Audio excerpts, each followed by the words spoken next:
40% of the customers that we work with have never worked with an agency before. There is so much growth in our sector. There is room for all of us. There is not enough of us, even to today. My Amazon guide, the blueprint every seller hopes to find. Professor Pope. We all know that you've built a really successful business in a highly competitive space. So, what's one unconventional strategy or approach you've used that others might not expect?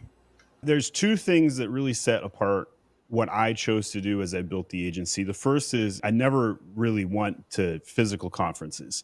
And I think a lot of agencies and SaaS providers and technologies feel like they have to go to conferences and press the flesh, do a lot of physical activity. And I think this is because the agency space, especially in the Amazon agency space, is filled with extroverts. And I'm a super hardcore introvert. I love being home. When I first started the agency, I had upwards of 10, 11 people in my house, which was crazy. I thought that's what you had to do. You bought computers, you put some desks up, and you throw some people in a building. And in my case, it was at first my guest room, a couple of employees. And then I was like, I can't fit a third person in here. Let's go down to the basement. We finished the basement and built out an office environment. It worked out pretty good. So the first thing is just I really embraced that digital elements and understanding you don't have to go out and do some physical activity to build a digital business. And I think that was a really crucial point. The second is I really embraced Mhm. education, understanding that not everybody that I teach is going to buy from me, but if I could just get 1% of people who listen to me, and I've had 50,000 subscribers on YouTube, 2 million views, impressions, 50 million range, just people seeing a thumbnail on occasion. That Mhm. stuff adds up. That's really branding. And the longer you stick to something, the easier it gets. How do you feel about others attempting to replicate your methods of strategies? And what do you think is the difference in your approach and keeps you ahead of the competition? If competitors mimic or copy us, and by the way, half the people watching this right now are going to be at competing agencies. They're like, what does Steven doing that makes him tick that I can replicate? And to those people listening right now, good for you, right? Like, good for you that you respect me enough to try and replicate my process. And you should. You really should, because it's working for me and I think it'll work for others. And I say a lot of things that are anti-grain, they're against the grain in our ecosystem at large. I did a counter narrative. One thing that's a little bit unique is I kind of ignore my own competitors. So we give a lot of our trade secrets away for free. Why would I do that? First of all, it's made me really wealthy, right? Like, giving information out brings and attracts people who will pay you money.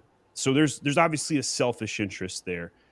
But towards the larger cause, I feel that if I level up the entire ecosystem, that not only will it make me personally wealthy, but it'll bring wealth to all of us. And I've taken some brand positions like it's all of us against Amazon. I think that a lot of people assume that agency land is zero sum game, and it's really not. 40% of the customers that we work with have never worked with an agency before. So some people assume, oh, I got to go take Steven's clients. Oh, I got to go poach Steven's employees, or I got to replicate the MAG process literally. And you really don't, right? Like, you could learn from what we're teaching and then just go hunt and find people who haven't had that connection with an agency before. There's so many of them. There's 50,000 new Amazon sellers that pop up every single month. There is so much growth in our sector. There is room for all of us. There is not enough of us, even to today. We haven't seen a lot of agency roll-ups in our space like we did in Google. Like, there's 10,000 employee strong agencies in the Google and the Facebook. In Amazon, at 550, we're the largest, right? And that's tiny in comparison to other sectors. So there's just a lot of things that I think are going to come out, and we'll see how this develops. But I'm building to hold. I'm not an M&A guy. I went researched it just to learn, but like, I can't see myself buying another Amazon agency. I might buy a Google or a Facebook or a TikTok agency. I don't know how to do that either, but I might, and see if I can go upstream and go up to mid market and try and figure out how to grow the business, not only from a vertical standpoint, but from a horizontal standpoint as well. So those are the things I'm working on. But in the meantime, I'm an inch wide and a mile deep on Amazon.